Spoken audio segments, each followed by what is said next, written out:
Vamos supor que nós temos, então, a situação e o primeiro passo para resolver a situação-problema será pensar sobre as grandezas que estão envolvidas no enunciado.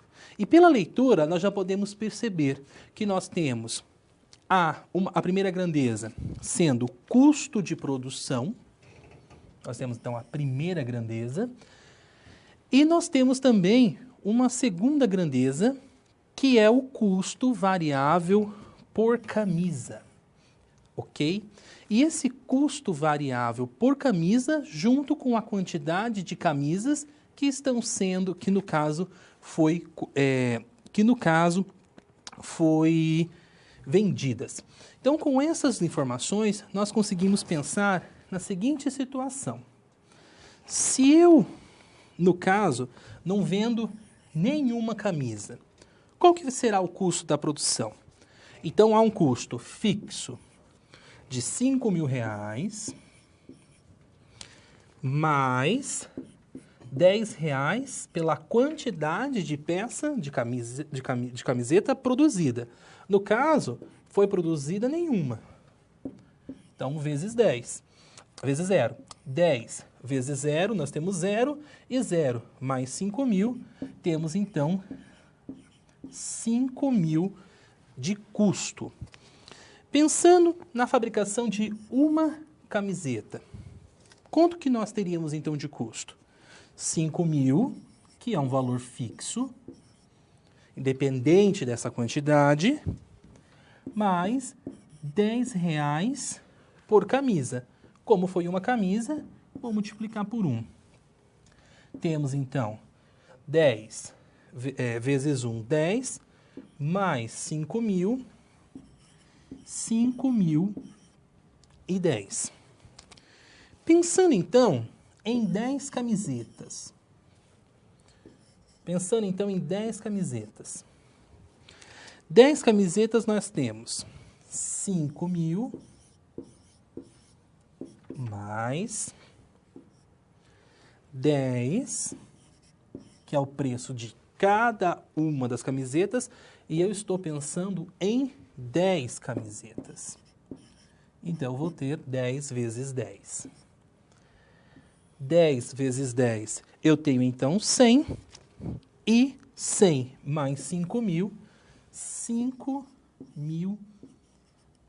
Opa, 5.000. Vou pôr aqui no cantinho. 5.100. E pensando, então, como o professor Marcelo nos indicou, em uma quantidade qualquer de camiseta, X camisetas, nós teremos, então, 5.000 mais 10 vezes a quantidade. Como nós estamos num processo de generalização, na situação, X é a nossa variável. Por quê? Porque ele assume a quantidade possível de camisas que podem ser produzidas. Então, no caso, eu tenho 10 vezes X. Dessa forma, nós podemos, então, estruturar a função polinomial do primeiro grau. Ou seja, o custo, que nós vamos chamar de C de X, e eu coloco o X entre parênteses, mostrando que C é uma variável dependente, porque o custo, como você pode perceber, ele varia em função do número de camisetas, ele não é fixo, ele foi mudando em função dessa quantidade de camisetas produzidas. C de X é igual a 5.000 mais 10x. Professor Marcelo, com as informações que possuímos, podemos pensar na função lucro? Bom, então, nós já tratamos no primeiro momento desta aula da função receita, agora com o professor Diego tratamos da função produção e gostaria de agradecer a contribuição encaminhada, tendo como resposta f de x igual a 10x mais 5.000, assim como o professor Diego já apresentou no quadro. Então, parabéns pela resposta, realmente está correta. Então, vamos pensar na função lucro agora. Nós tratamos da função receita e da função custo com a produção. Será que com essas duas informações nós já conseguimos determinar a função lucro? Então, acompanhe comigo no quadro. Temos que o lucro é a diferença entre a receita e o custo de produção. Então, nós podemos escrever do seguinte modo, que o lucro é igual à receita menos o custo. Ou seja, o lucro é a diferença entre a receita e o custo com a produção. Pensando na ideia de lei de formação de uma função, nós podemos escrever ainda como sendo L de x. Por que L de x? O lucro obtido com a venda de x camisetas é igual a R de x, a receita obtida com a venda de x camisetas, menos C de x. O que é C de x? É o custo de produção para x camisetas. Então, agora nós substituímos o que é R de x e o que é C de x. O R de x, como nós determinamos no primeiro momento, é o mesmo que 20 vezes x. Menos o custo, foi o que o professor Diego apresentou, e assim como foi encaminhado também por um polo como contribuição. 10x mais 5.000. Como esse termo ele é composto, é formado por dois termos, nós temos que colocá-lo entre parênteses. Então, 10x mais 5.000. Então, nós temos que o lucro para x camisetas vendidas é igual a 20x menos 10x mais 5.000.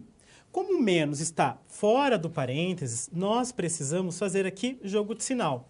Então, o menos ele vai operar tanto com 10x quanto com o 5.000. E neste momento, o que ocorre é o jogo de sinal. Então, é importante que você se lembre que no jogo de sinal, nós aplicamos tanto na multiplicação quanto na divisão. Para sinais iguais, nós temos que o resultado fica positivo.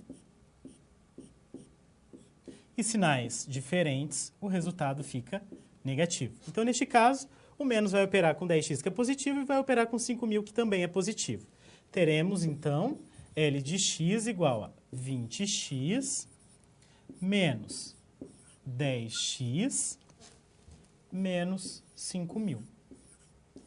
Agora, nós precisamos operar os termos semelhantes. O que são termos semelhantes? São os termos que possuem a mesma parte literal, ou apenas os valores numéricos. Então, 20x eu opero com o 10x. 20x menos 10x é igual a 10x. Eu tenho 20x, tiro 10x, me restam 10x. O menos 5.000 eu apenas repito. Por quê? Porque não tem nenhum outro termo semelhante ao 5.000, nenhum outro termo apenas numérico. Então, nós temos assim a lei de formação para a função lucro.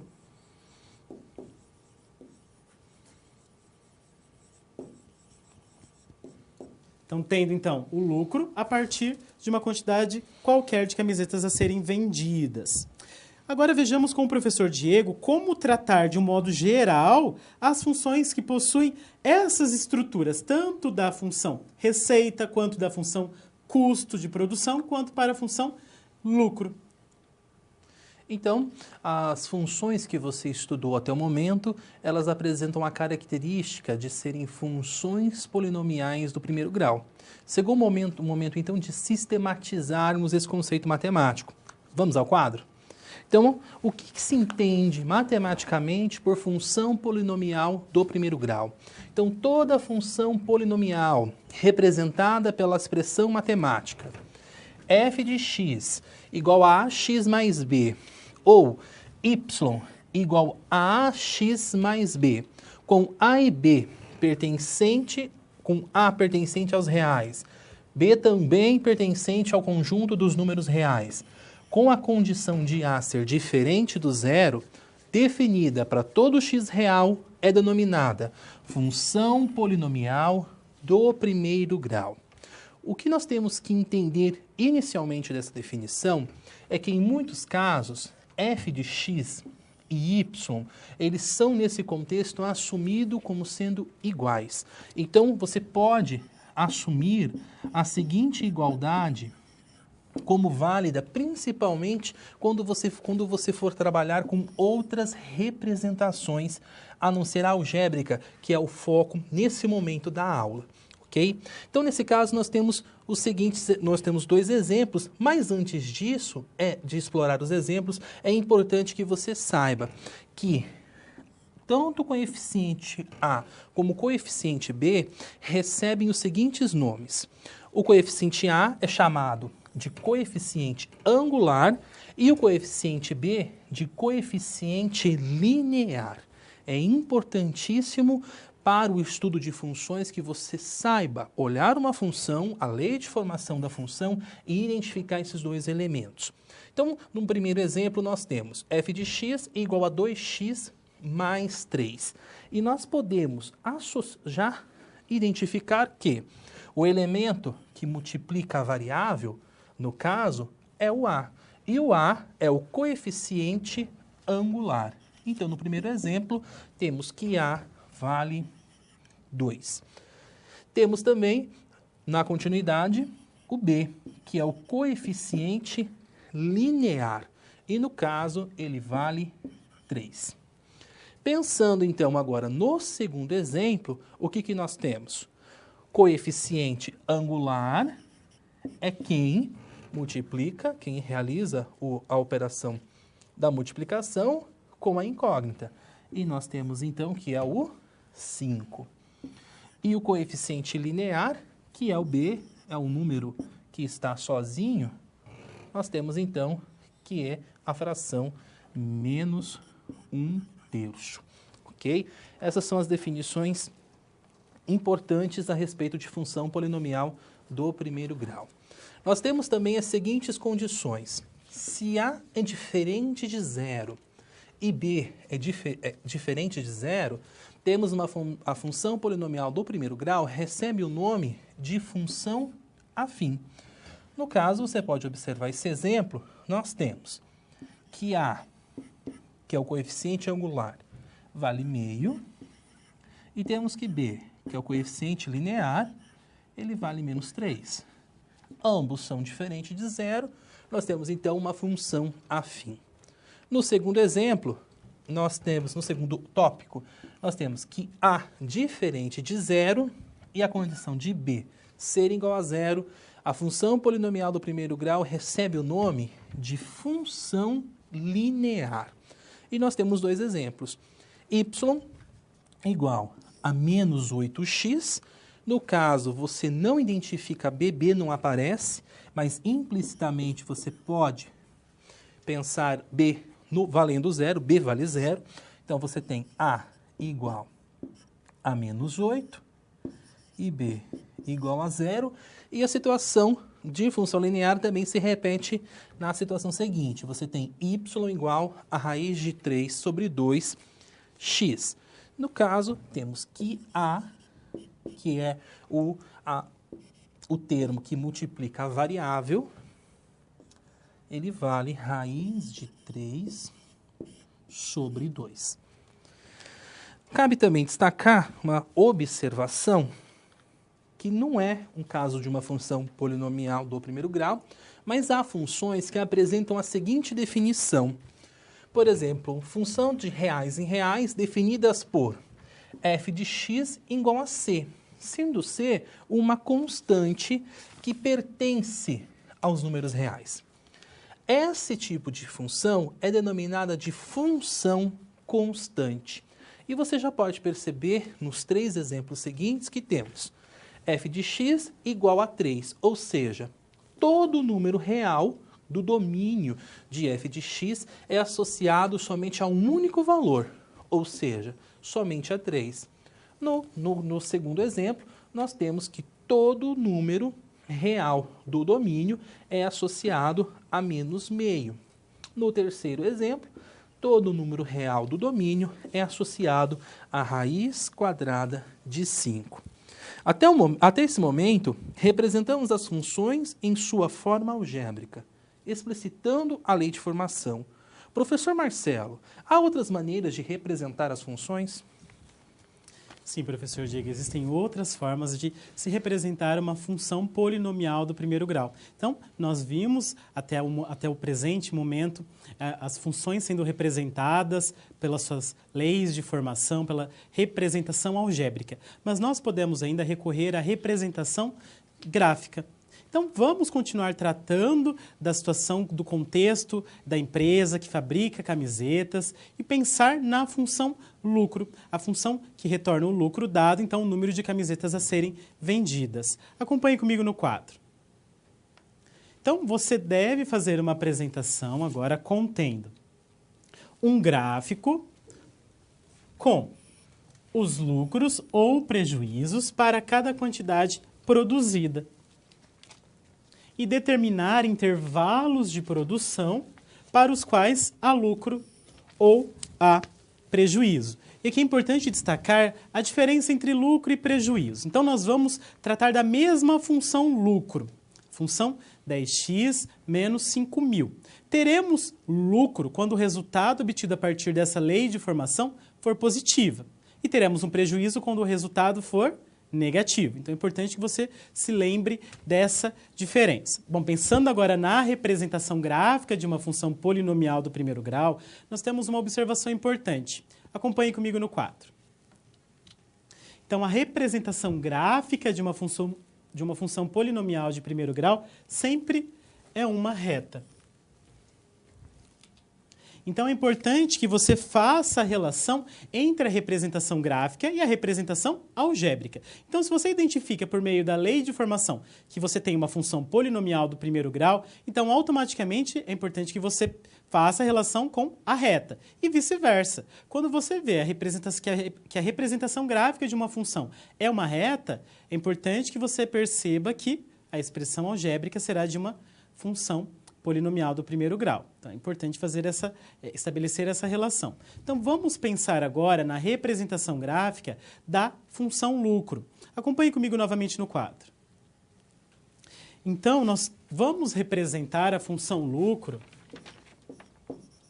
dada por 10x menos 5.000 utilizando o plano cartesiano. Então, o plano cartesiano ele é formado pelo cruzamento de dois eixos. Esse cruzamento ele é perpendicular, ou seja, forma um ângulo de 90 graus. O eixo horizontal é o eixo que nós vamos indicar para a variável x, a nossa variável independente.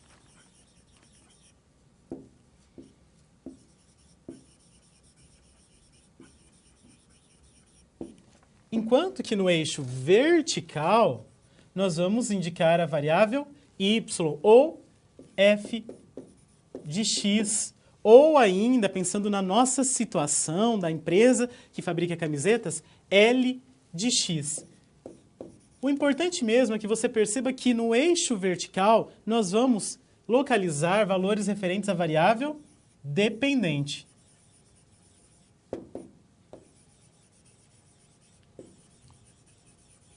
O lucro dependendo do número de camisetas vendidas.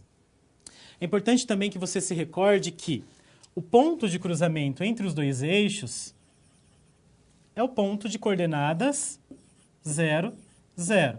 Ou seja, 0 para x e 0 para y. Pensando agora apenas no eixo horizontal, nós temos que, à direita desse ponto, serão localizados valores positivos. Enquanto que à esquerda, valores negativos. Pensando agora apenas no eixo vertical, acima do cruzamento, são localizados os valores positivos e abaixo são localizados os valores negativos. Então, vamos determinar pontos nesse plano cartesiano a partir da nossa lei de formação para, então, fazermos um esboço do gráfico. Para isso, nós precisamos determinar pelo menos 2 pontos nessa função. Como nós estamos tratando de uma reta, para construirmos uma reta, nós precisamos de pelo menos 2 pontos. É claro que se eu utilizar mais, também será possível a representação. Menos não é possível. 2 é a quantidade mínima. Então, vamos determinar 2 pontos para, então, fazermos o esboço do gráfico dessa função. Acompanhe comigo novamente no quadro. Então, nós temos que a função é dada por L de x igual a 10x menos 5.000. Se nós considerarmos a venda de 0 camisetas, qual será o lucro? Para descobrirmos qual será o lucro, basta substituirmos o x por 0. Então, onde tem x, eu vou colocar 0. Teremos, então, L de 0 é igual a 10 vezes 0 menos 5.000.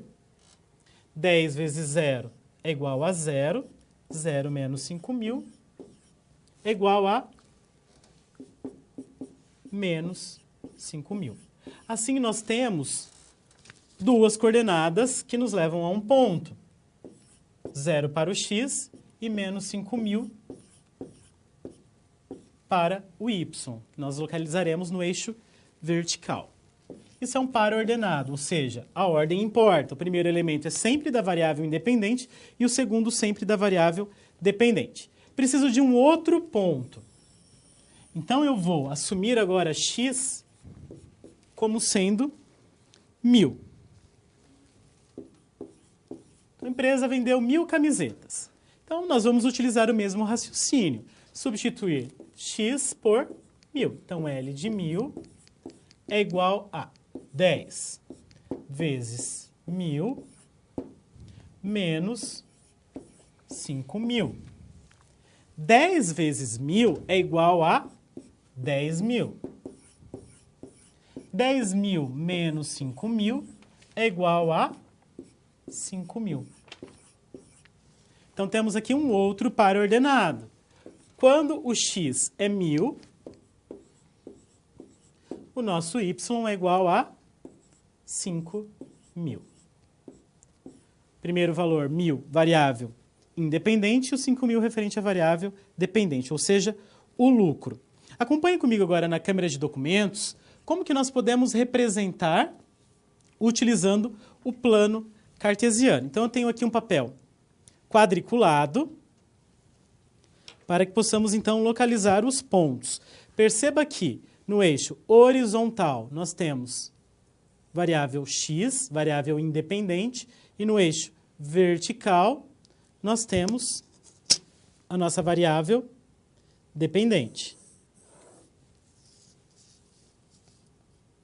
E no cruzamento, o ponto 0, 0.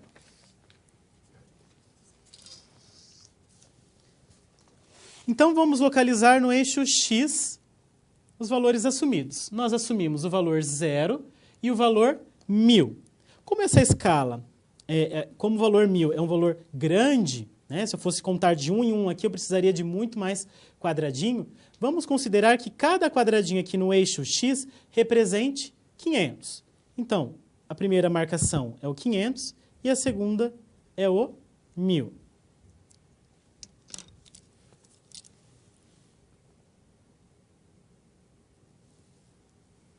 Agora, o 0 no eixo x. Qual o correspondente dele em y? O correspondente dele é o menos 5.000, que nós encontramos por meio dos cálculos. O menos 5.000 no eixo vertical vai estar abaixo desse 0. Então, como o menos 5.000 também é um valor grande, vamos então reduzir essa escala. Vamos contar cada quadradinho como sendo 1.000. Então, a primeira marcação, menos 1.000, menos 2.000, menos 3.000, menos 4.000 e menos 5.000.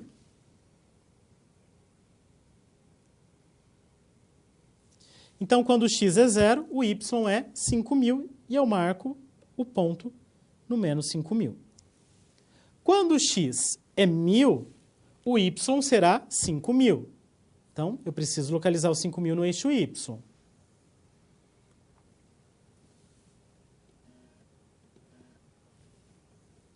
Então, vou considerar então a escala, cada quadradinho no eixo Y, como sendo 1.000. Então, 1.000 positivo, 2.000, 3.000, 4.000, 5.000. E aí eu preciso então marcar o ponto. Como que eu faço para marcar o ponto? Eu imagino uma reta passando verticalmente pelo 1.000 e uma reta horizontal passando pelo 5.000 no eixo Y. O cruzamento, por isso que o papel quadriculado ajuda, porque eu já tenho o cruzamento dessas linhas, é o ponto que possui essas coordenadas, 1.000 para o x e 5.000 para o y. Pensando no nosso contexto, na nossa situação, 1.000 representa o número de camisetas vendidas e os 5.000 representa o lucro. Tendo, então, os dois pontos, o que eu faço agora? Com o auxílio de uma régua, eu ligo esses dois pontos. E prolongo, tanto para depois do ponto, quanto antes do primeiro ponto. E assim, então, eu tenho o esboço do nosso gráfico. Tendo, então, o esboço do nosso gráfico, fica uma questão. Qual é o ponto da qual essa reta cruza o eixo x? Então, o eixo x é o eixo horizontal. Qual é o ponto na qual essa reta cruza esse eixo? Esse valor, esse ponto, é um ponto importante. Por que é um ponto importante? Porque é neste ponto que nós podemos interpretar e determinar a partir de qual momento a empresa terá lucro e a partir de qual momento a empresa terá prejuízo. Ou seja, a partir de qual momento aquela lei de formação vai me retornar um número negativo e a partir de qual momento aquela lei de formação vai me determinar um número positivo. Então, vamos tratar agora do zero da função. Acompanhe comigo no quadro. Então, vamos determinar o zero da função lucro. Para determinarmos o zero da função, nós precisamos igualar a lei de formação a zero. Sempre. Sempre que você tiver que determinar o zero de uma função, basta igualar a lei de formação a zero, resolver a equação de modo a encontrar o valor de x. Acompanhe comigo no quadro novamente. Então, a lei de formação da nossa função é 10x menos 5.000. Então, vamos igualar isso a zero. Pronto, igualamos a zero. Temos o quê? Uma equação do primeiro grau. Vamos resolvê-la de modo a determinar o valor de x. Esse é o nosso objetivo. Então, a primeira coisa que fazemos é passar o menos 5.000 para o lado direito com a operação oposta. Então, a operação oposta da subtração é a adição. Então, passa positivo. Agora, perceba que o 10 está multiplicando o x. Se ele está multiplicando, a operação oposta será a divisão.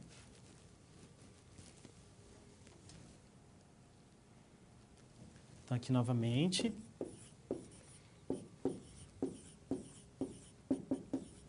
Primeiro passamos o menos 5.000 para o lado direito.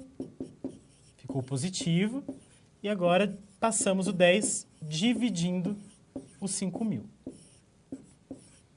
5.000 dividido por 10 é igual a 500. Isso significa que se a empresa vender 500 camisetas, então ela terá lucro. Se ela vender 500 camisetas, corrigindo, ela não terá nem lucro nem prejuízo. Por quê? Porque o lucro será zero, nem lucro nem prejuízo. Se ela vender mais que 500, terá lucro. E se ela vender menos que 500, ela terá um prejuízo. Acompanhe comigo novamente na câmera de documentos. Perceba que graficamente, então, esse valor aqui, na qual a reta cruza o eixo x, é o 500. Então, esse é o zero da nossa função. Então, quando o x é 500, quando a empresa vende 500 camisetas, ela tem zero de lucro. Se ela vender mais, perceba que os valores serão positivos. Então, ela tem lucro.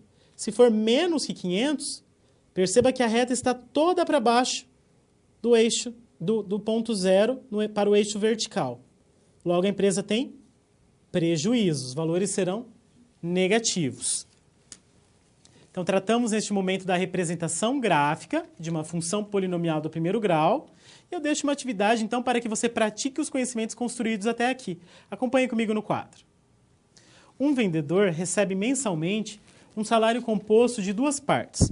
Uma parte fixa, no valor de R$300, e uma parte variável, que corresponde a uma comissão de 8% do total de vendas que ele fez durante um mês. A. Expresse a função que representa o salário mensal do vendedor. E B. Represente a função graficamente.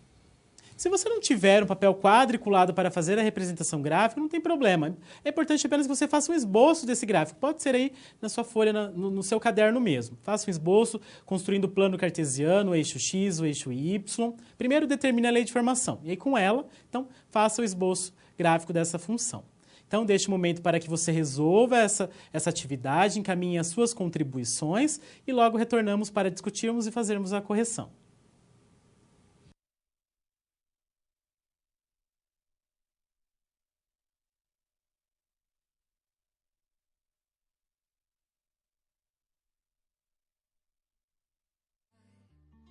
Tears remain under my eyes.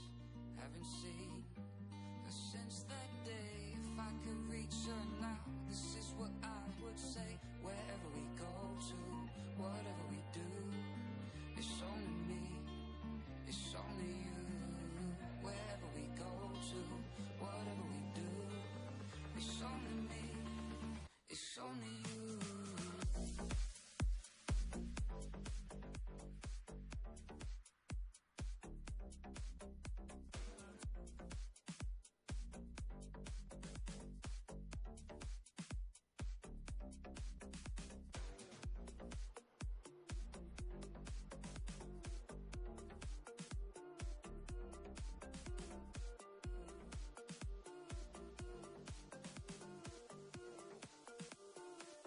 But I just couldn't feel my feet.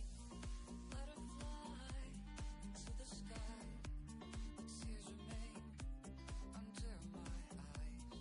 Haven't seen her since that day. If I could reach her now, this is what I would say.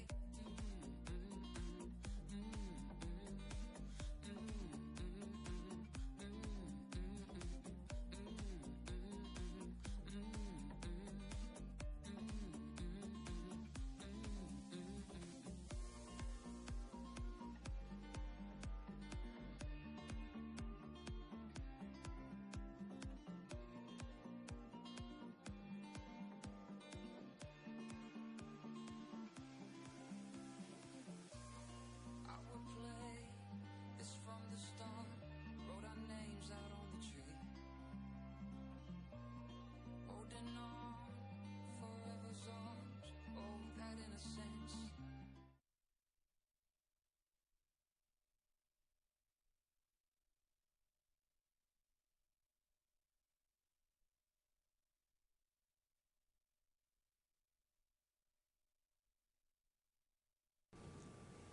Retornando então da atividade, e eu quero agradecer a contribuição que o Polo mandou.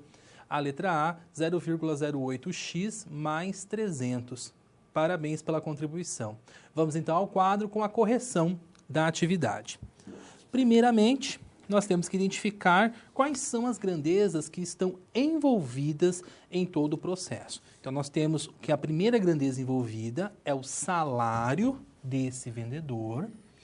E nós temos como sendo a segunda grandeza envolvida, muitas pessoas podem pensar que é a comissão, mas não é a comissão.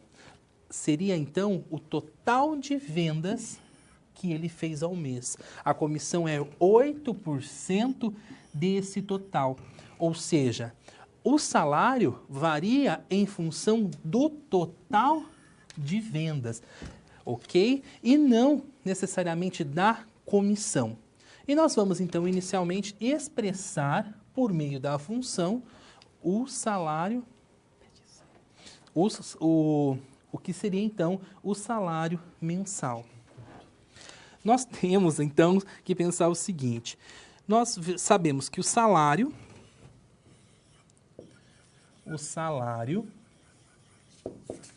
nós podemos pensar como sendo S de X. E temos também a comissão.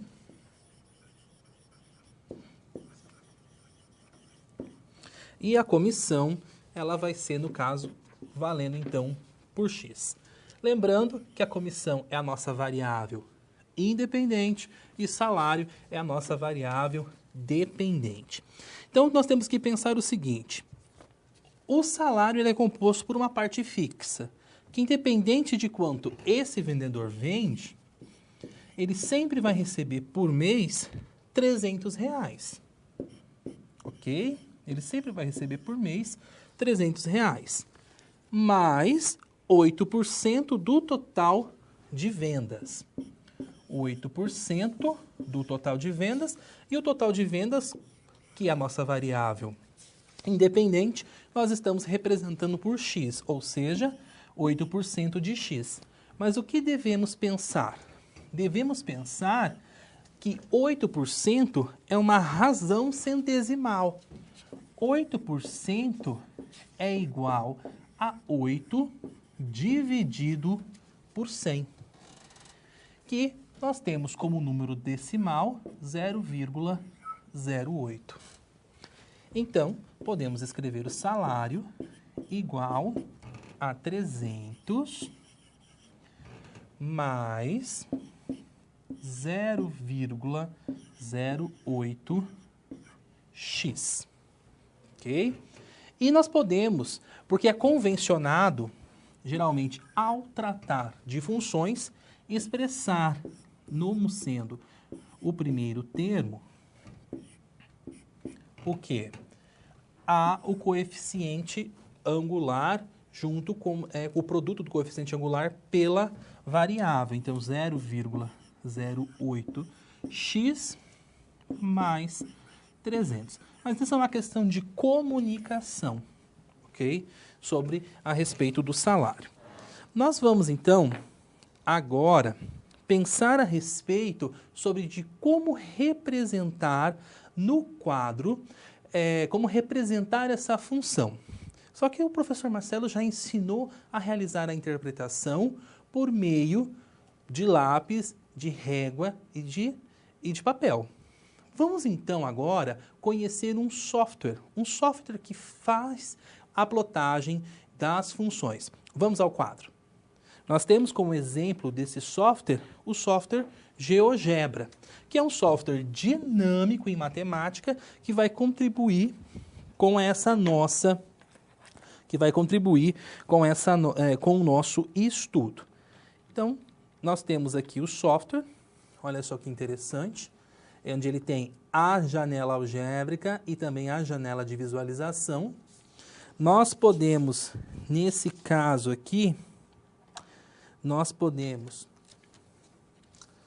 temos aqui a entrada, aonde que nessa entrada é onde nós podemos inserir as informações, e nós podemos, ao inserir essas informações, olha só, nós podemos pôr, no caso, a lei de formação da função que construímos. Então, f de x, vamos inserir a função, ela é igual a 0,08 que multiplica x mais 300. E quando apertamos o Enter, nós temos aqui no caso, olha só, eu vou puxar o gráfico, olha só, como nós estudamos o mais 300, ó, nós temos então, aqui no caso, a função plotada no gráfico em uma outra escala, muito semelhante à que o professor Marcelo utilizou, onde nós temos o salário do vendedor. Então, você pode perceber que quando os valores são negativos, olha só, que no nosso caso não faz sentido, nesse exemplo, os valores serem negativos, só faz sentido para nós que os valores sejam positivos, e nós temos, quando ele vendeu 0, nós já temos aqui no caso, o número associado seria o 300. Então, essa foi só uma curiosidade de que você pode representar por meio das funções os valores, né, que nós estamos, então, abordando. É importante, é de extrema importância que ao longo do nosso estudo, que nós, então, vamos analisando o comportamento das funções. É importante que nós realizamos esse estudo. Por quê? Porque não necessariamente nós precisamos plotar sempre esse gráfico. Nós podemos, ao longo de todo esse processo, só conhecendo a lei de formação, já imaginar, já esboçar em menos de um minuto como que esse gráfico funciona. Vamos então agora ao quadro, onde que nós retornaremos ao estudo do comportamento das funções. Nesse caso aqui, o que nós vamos pensar? Nós temos uma função do segundo grau, nós temos uma função do primeiro grau, e essa função, ela está, aqui no caso para nós, ela está exposta pela seguinte lei. F de x é igual a 2x menos 1. Nós temos, então, o que seria o gráfico dessa função, conforme o professor Marcelo já nos explicitou. Mas, para formar esse gráfico, como que nós iremos proceder? Nós iremos proceder da seguinte forma. No caso, nós atribuímos valores para x. Menos 2, menos 1, 0, 1 e 2. E nós calculamos, por meio da lei de formação que nós conhecemos, a sua respectiva imagem. Mas qual é a atenção que eu chamo para essa lei de formação?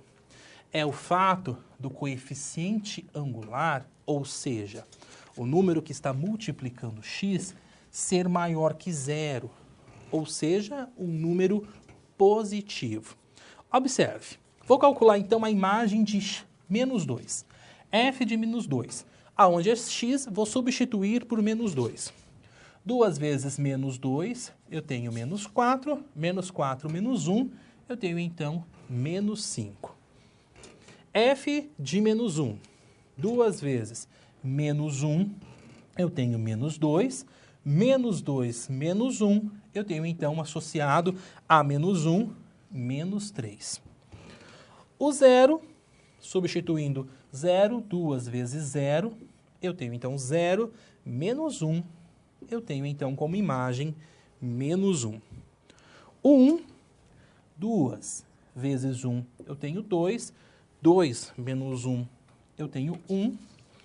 E por fim, então, o último ponto, o ponto 2, 2 vezes 2, eu tenho 4, 4 menos 1, eu tenho então 3. O que nós já podemos perceber para este caso específico? Conforme eu aumento x em uma unidade, o que está acontecendo com y? Olha só, eu estou indo do menos 2 para o menos 1, ou seja, eu estou aumentando. Acontece que do menos 5 para o menos 3, eu também aumentei. Do menos 1 para o 0, eu também estou aumentando. Do menos 3 para o menos 1, eu também aumentei. E esse comportamento para essa função vai acontecer para todos os valores dessa tabela e para os infinitos valores que estão associados. E nós podemos ver essa contemplação quando nós temos o gráfico dessa função. Lembrando que, nesse caso, eu tenho que o coeficiente angular é maior que zero. Ou seja, quando o x, que é o eixo x, os valores de x, tendem ao infinito negativo, ou seja, a valores grandes mais negativos, o que acontece com essa reta? Pensa nessa reta se prolongando infinitamente, extravasando a sua tela. O que acontece com a imagem?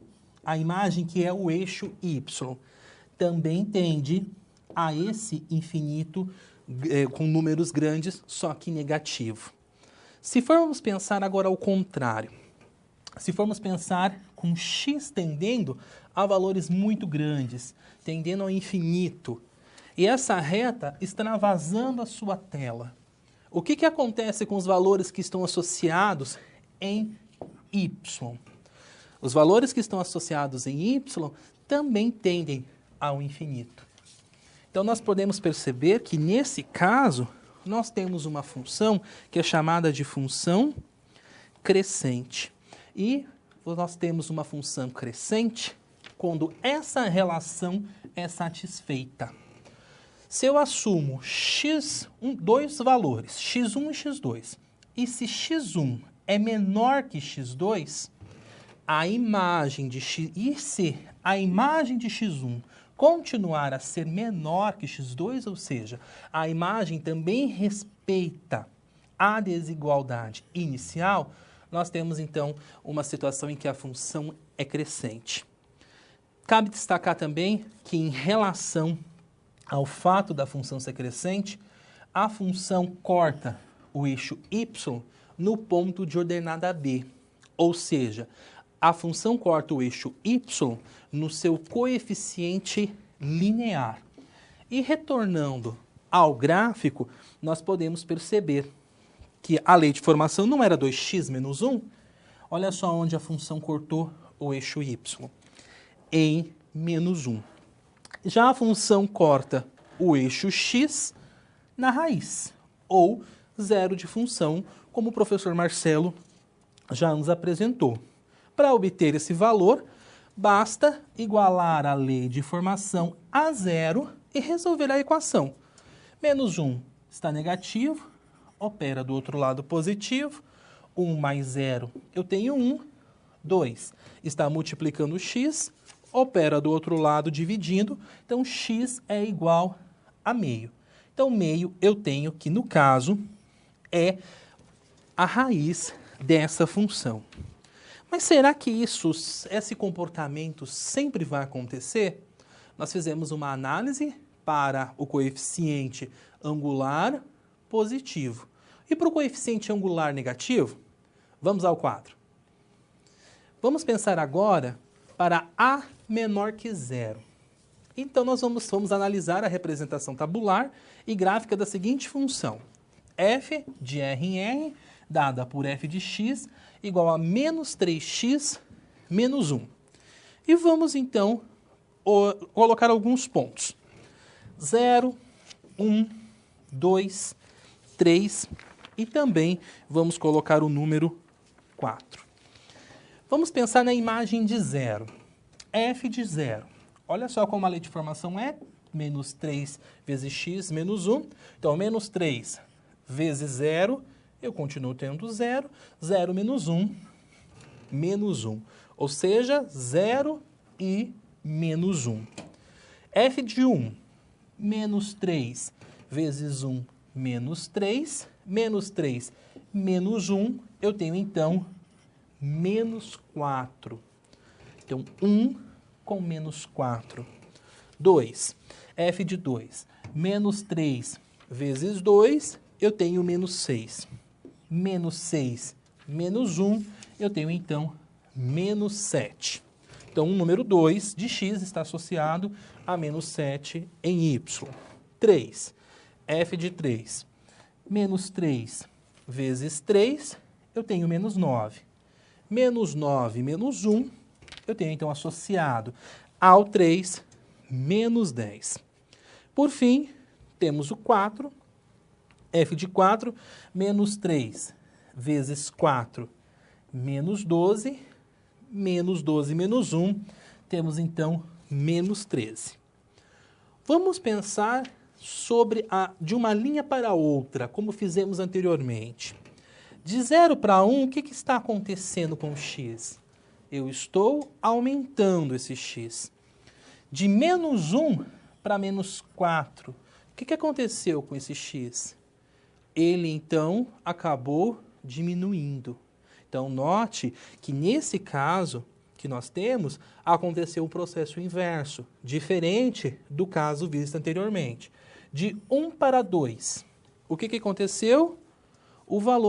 nós tivemos então um aumento de uma unidade.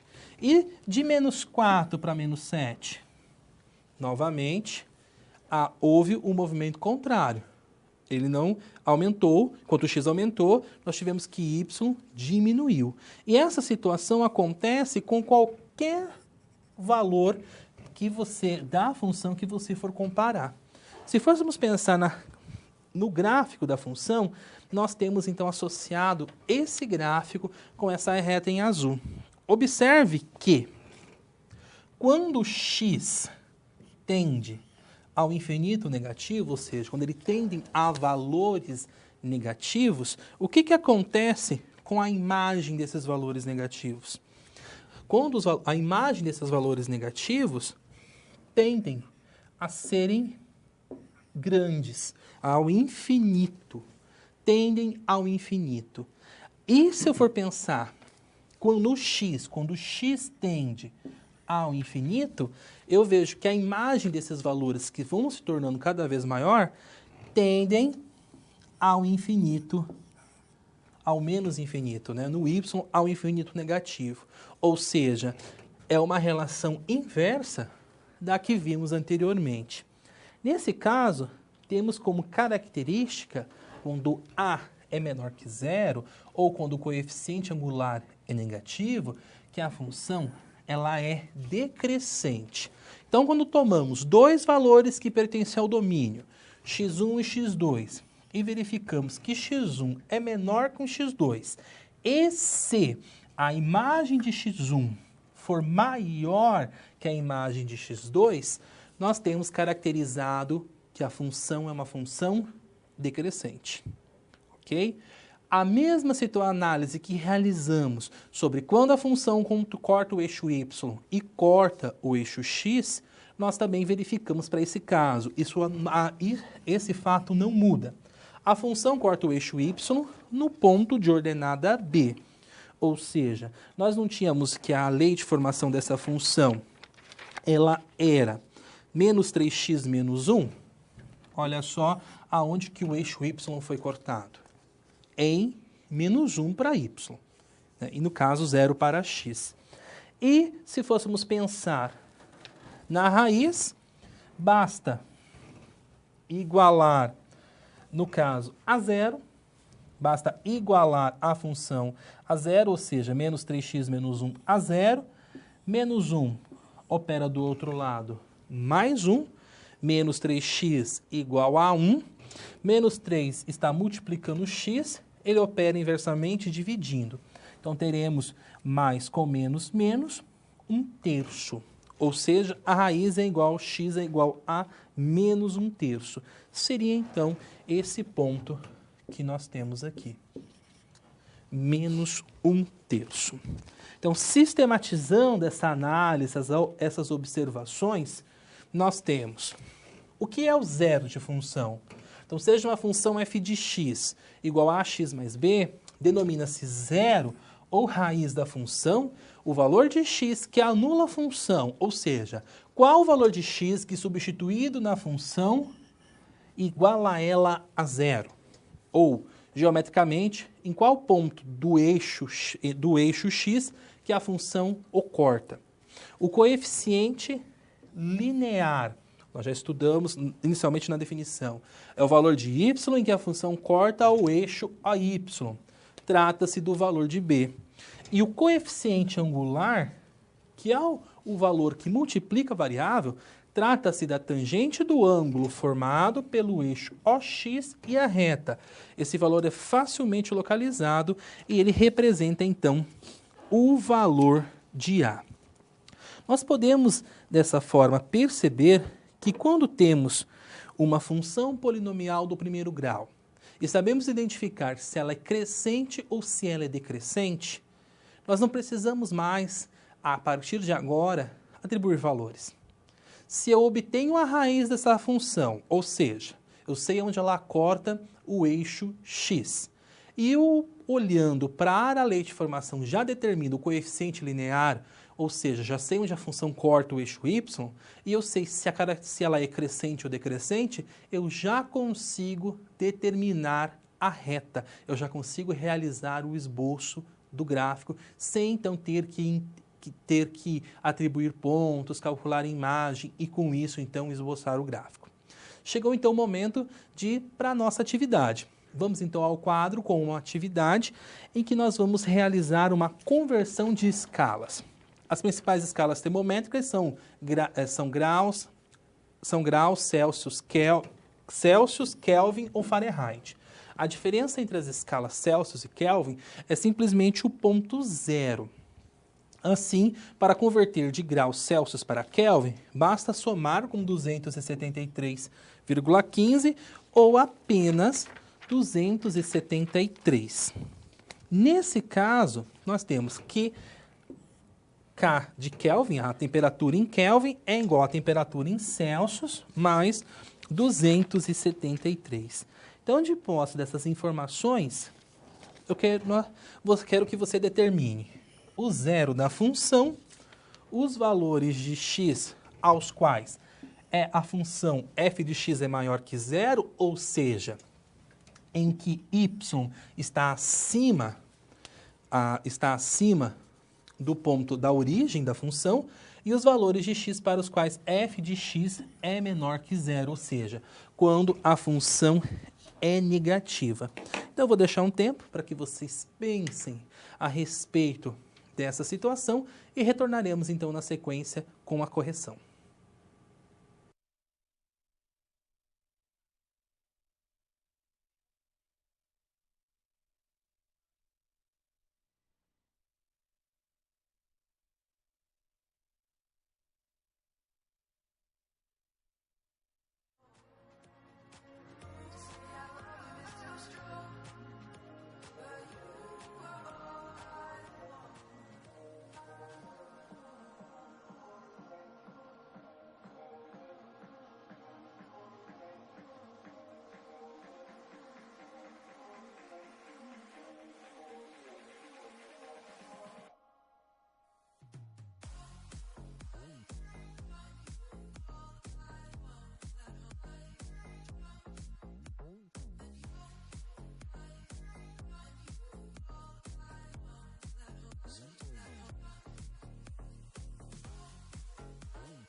quando nós tínhamos, então, na situação apresentada pelo professor Diego, uma lei de formação que fornece a temperatura Kelvin dada a temperatura em Celsius. Então, nós tínhamos a lei de formação e precisamos determinar, primeiramente, o zero da função. Você se lembra como que determina o zero de uma função? Igualando a lei de formação a zero. Então, nós vamos considerar a lei de formação, igualar a zero e descobrir, então, o zero da função.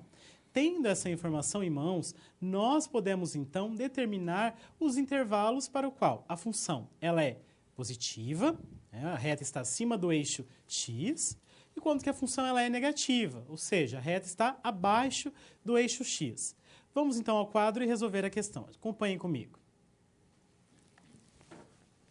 Então, primeiramente, vamos determinar o zero da função, igualando a lei de formação a zero.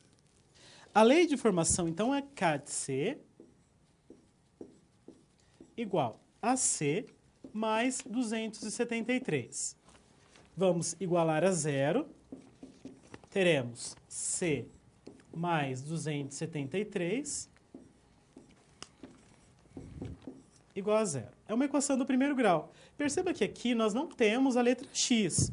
É a letra C, mas tem a mesma representatividade. A incógnita é C. Então, nós passamos o 273 para o lado direito com a operação oposta, ou seja, subtração menos 273. E assim nós já obtemos o zero da função, menos 273. Vamos, então, à interpretação desse valor, considerando esse ponto no plano cartesiano, para que assim você possa compreender quais os momentos que a função ela é positiva e quais os momentos que a função ela é negativa.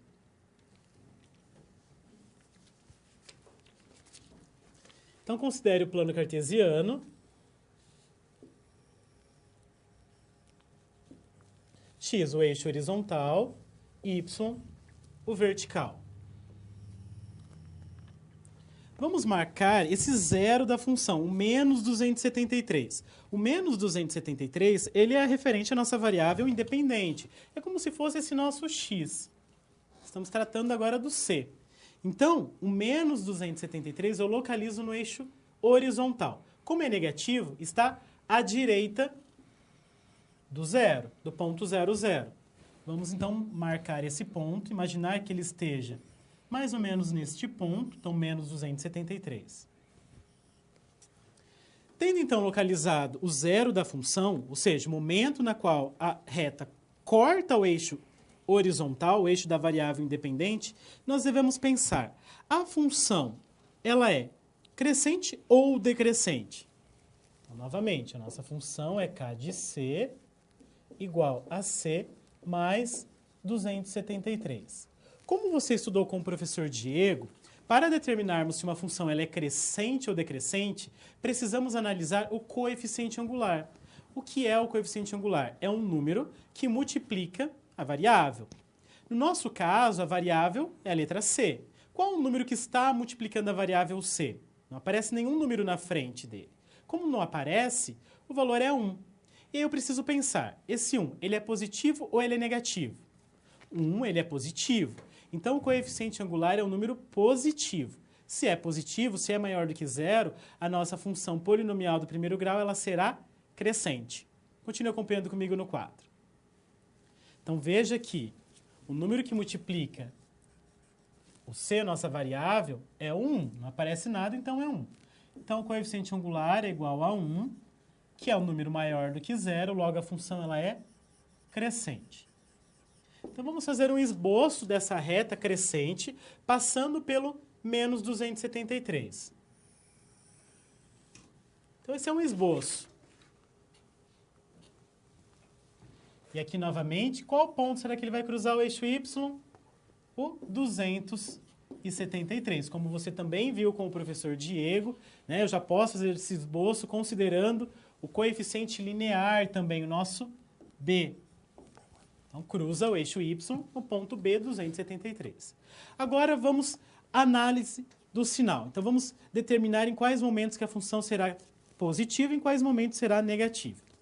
Perceba que eu tenho como referência o menos 273, o zero da nossa função. À direita desse valor, A reta, perceba que ela está acima do eixo X. Então, a reta ela é positiva. À esquerda do menos 273, o que acontece? Eu tenho que a reta está abaixo do eixo X, então é negativo. Então, eu posso dizer que acima de menos 273, de menos 273, a temperatura Kelvin obtida será positiva. Para valores menores que menos 273 graus Celsius, a temperatura Kelvin será negativa. E se a temperatura for igual a menos 273 graus Celsius? Se for exatamente igual, então a temperatura Kelvin será igual a 0. E assim, então, nós fizemos o estudo do sinal considerando o zero da função e nós pensamos até o presente momento de situações, nós tratamos de situações na qual tínhamos a lei de formação das funções e determinamos a representação gráfica, determinamos pares ordenados, determinamos pontos para a função. Mas, e se nós tivermos o contrário, professor Diego, se nós tivermos os pontos, será que é possível determinar a lei de formação? Então, professor Marcelo, nesse caso é possível sim. Só que nós teremos que pensar da seguinte forma. Eu conheço a lei de formação genérica da função? É uma função polinomial do primeiro grau que eu quero determinar? Eu preciso, nesse caso, no mínimo, de 2 pontos. Vamos então ao quadro com a seguinte situação. Então, dada uma função, f de x é igual a ax mais b, sabe-se que f de 1 é igual a 4 e f de menos 2 é igual a 10. Escreva a função f e calcule f de 2. Nesse caso, o que nós vamos pensar? Primeiro, nós vamos ilustrar a situação, colocando esses pontos no plano cartesiano. Então, nós temos os pontos A e o ponto B, onde temos 1 para x e 4 para y, e temos também o ponto B, em que ele é menos 2 para x e 10 para y. Com esses 2 pontos, será que eu consigo determinar uma reta que passe por esses pontos? Nesse caso, qual recurso matemático que nós iremos utilizar? Para esse caso, nós iremos utilizar sistemas lineares. Mas note que nós estamos agora, por meio dos pontos, nós vamos encontrar o valor de A e o valor de B. Então, as A e B tornam-se as incógnitas desse sistema. Vamos então agora ao quadro, resolver o sistema e determinar também qual é esse sistema.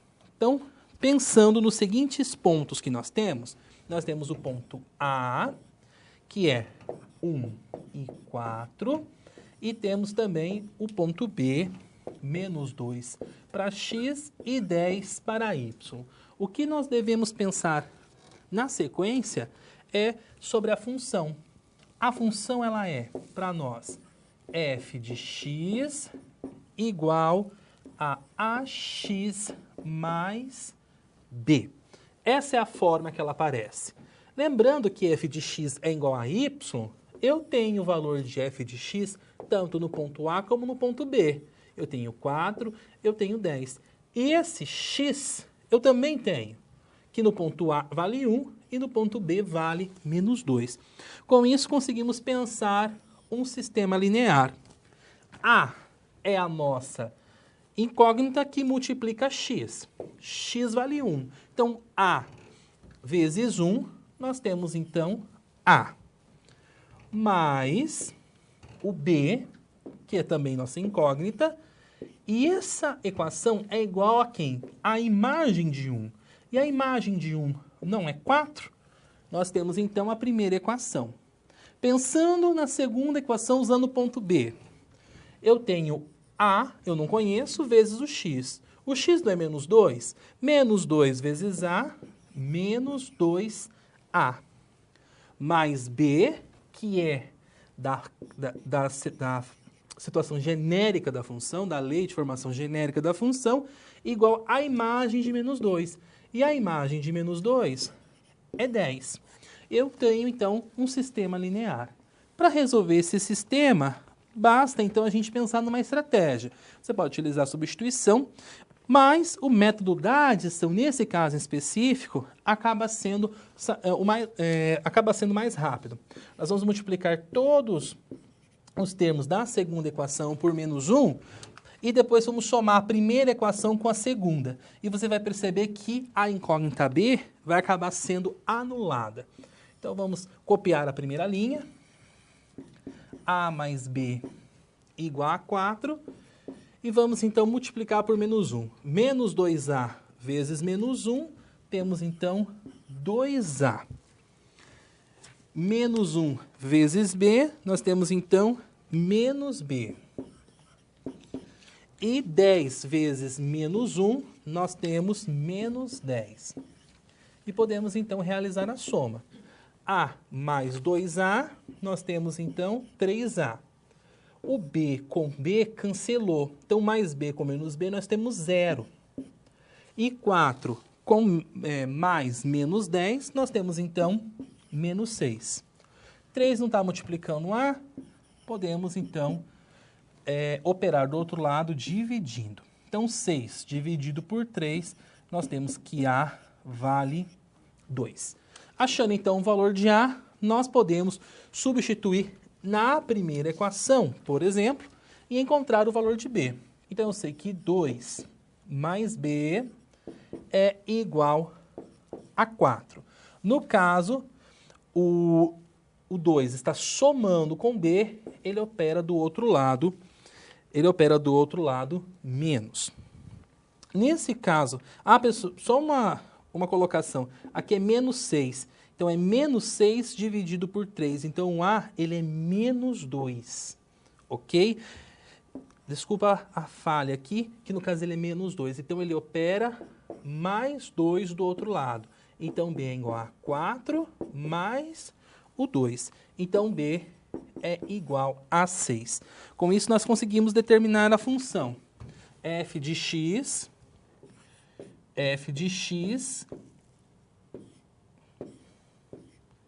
igual a menos 2x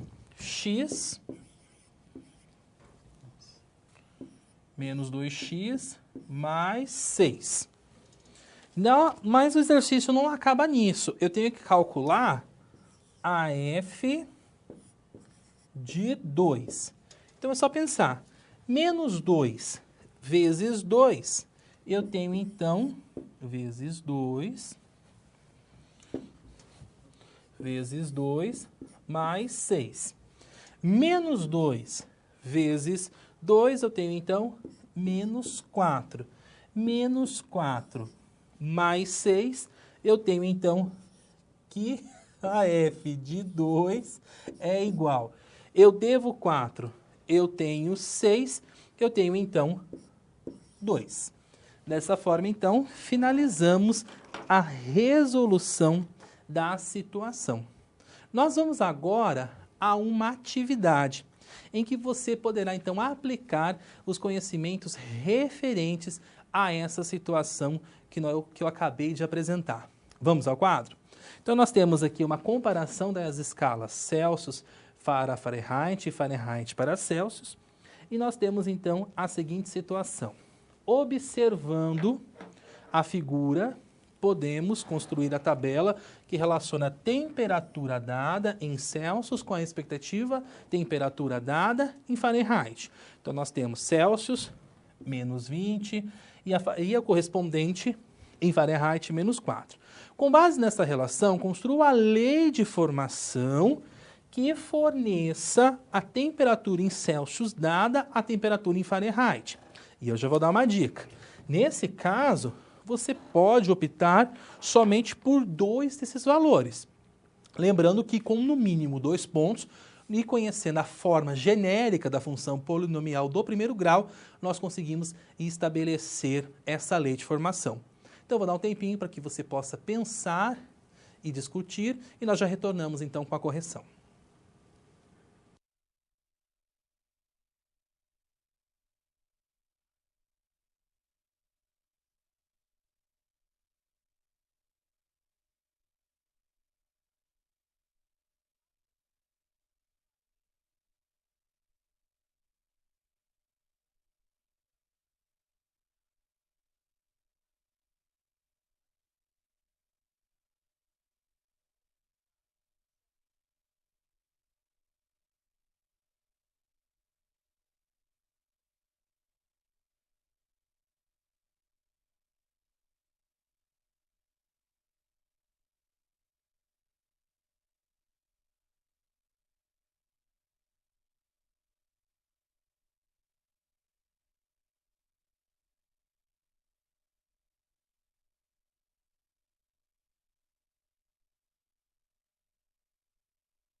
Bom, obrigado pelas suas contribuições. Vamos à correção, então, da atividade proposta.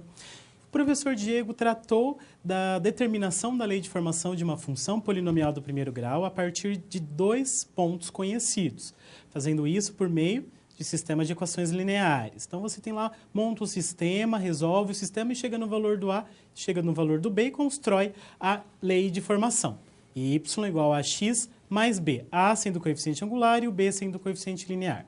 Então, neste momento, vamos fazer de modo diferente. Nós já utilizamos o GeoGebra como um software, como uma ferramenta tecnológica para representação gráfica e vamos, neste momento, utilizar a calculadora científica para determinar o coeficiente angular e o coeficiente linear. Acompanhem comigo na câmera de documentos. Então, nós temos aqui uma calculadora científica. Então, eu vou tratar da determinação do A e do B por meio dela, e é importante que você se atente para o modelo e a marca da calculadora. Se você estiver com uma calculadora diferente, é importante que você se atente para as funcionalidades da sua. Então, primeiramente, nesta calculadora, eu faço um reset na memória, limpo os dados da memória da calculadora. Como? Shift, Mod, 3. Então, reset, limpa a memória. Depois eu vou ativar, apertando Mod, vou escolher a opção 3 de regressão. Escolher a opção 3 e depois a opção linear. Nós estamos tratando da função polinomial do primeiro grau, por isso eu vou escolher a opção 1, linear. Feito isso, vamos inserir pelo menos 2 pontos na memória da calculadora. Podem ser quaisquer 2 pontos. Então, vou escolher 0 com 32, então 0,32 m+, primeiro par ordenado registrado. Depois, 10,50 m+, segundo par ordenado registrado na memória da calculadora. Feito isso, vamos então à determinação do A e do B. Shift 2, com a tecla Replay, vamos para a direita, até aparecerem as opções A, B. O A da calculadora científica, na verdade, é o nosso coeficiente linear, é o B, aqui é trocado. E o B é o nosso coeficiente angular. Então, aperto 1 para o coeficiente linear, 1 igual, 32 ao linear. Shift 2, replay para a direita, escolher a opção 2, igual para o coeficiente angular. Acompanhe comigo no quadro novamente. Então, assim, nós podemos escrever que a lei de formação para essa função será y igual 1,8x mais 32. E assim, então, utilizando a calculadora científica, nós determinamos a lei de formação de um modo diferente, sem o processo lá do sistema de equações lineares. Eu agradeço a sua participação ao longo desta aula e até a próxima. Até a próxima.